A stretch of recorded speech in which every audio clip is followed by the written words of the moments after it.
Okay, let's get right into it. When you look at Ari Max's latest financial report, it's kind of like looking at two different companies at the same time. One side of the story is all about struggle, and the other is about incredible success. So what's really going on inside this real estate giant?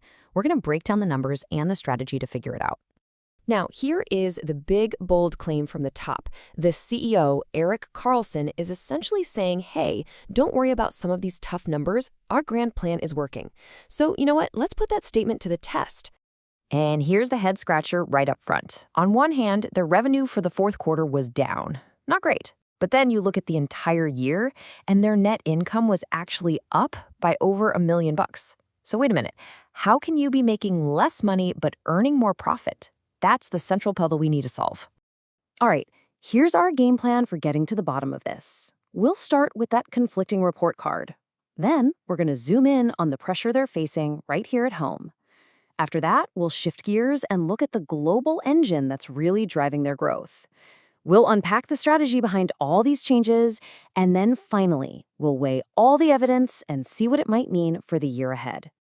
So let's kick things off by just laying out those key figures. This is where you can really see that push and pull I was talking about, with numbers that seem to be telling two completely different stories.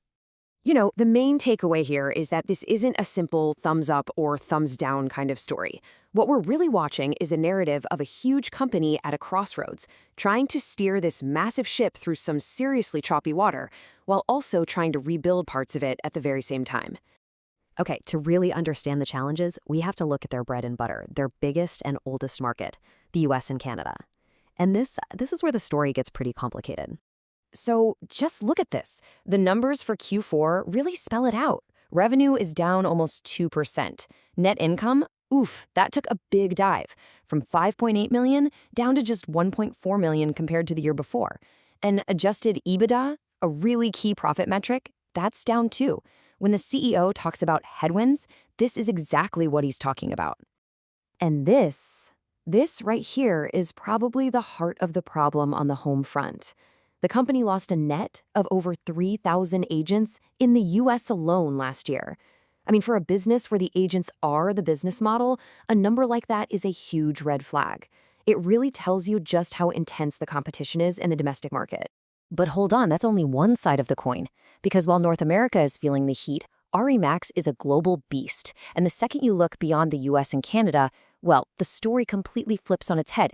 This is the real engine room for them right now.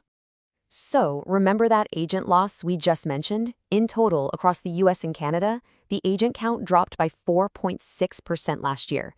Just lock that number in your mind for a second. Because, get this, everywhere else in the world, their agent count grew by nearly 8%. That is a wild contrast. We're not talking about a little bump here. This is a powerful wave of growth that is fundamentally changing the shape of the company and, frankly, offsetting those big losses at home. So what happens when that massive international growth smashes into the domestic decline? Well, the growth wins. The result is that RE/MAX ended the year with more agents across the globe than ever before in its history. This all-time high, this is what the CEO is hanging his hat on. It's his proof that while the brand might be struggling in one place, its appeal is only getting stronger worldwide. Right, so these numbers, the ups and the downs, they aren't just happening by accident. This is all the result of a very specific, very deliberate strategy. So let's dig into the actual moves Ari Max is making, from shaking up its franchises to bringing in totally new leadership. Take their mortgage business, Motto Mortgage. You see a 10% drop in offices, and your first thought is probably, uh-oh, that's not good. But the company is actually saying, no, we chose to do this. They're intentionally cutting ties with franchisees that aren't performing well. It's a classic quality over quantity play, betting that a smaller, stronger network is better for the brand's health in the long run. And it's not just the franchisees. There's been a major overhaul at the very top. I mean, in the span of roughly a year, the company saw its president and the head of RE/MAX Canada leave and has installed new leadership in both of those key roles. You just don't make moves that big unless you are dead serious about changing your direction. So why the big shakeup? Well, you can hear it straight from the CEO's mouth. He praises the new Ari Max president, Chris Lim, for helping to modernize operations and bringing a creative upscale mindset. That tells you everything you need to know. This isn't just about shuffling names on a corporate chart.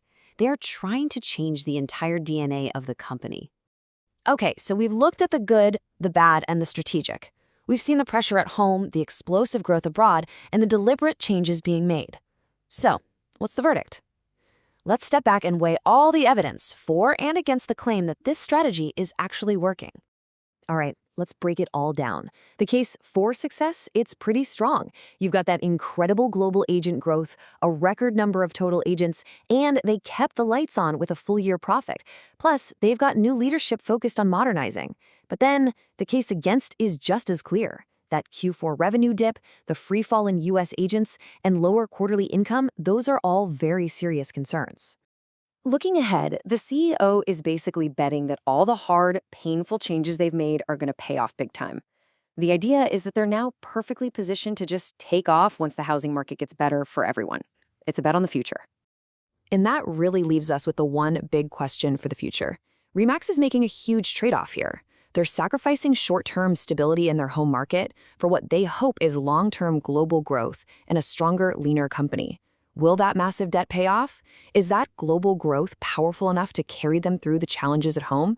Honestly, we're all just going to have to watch and see.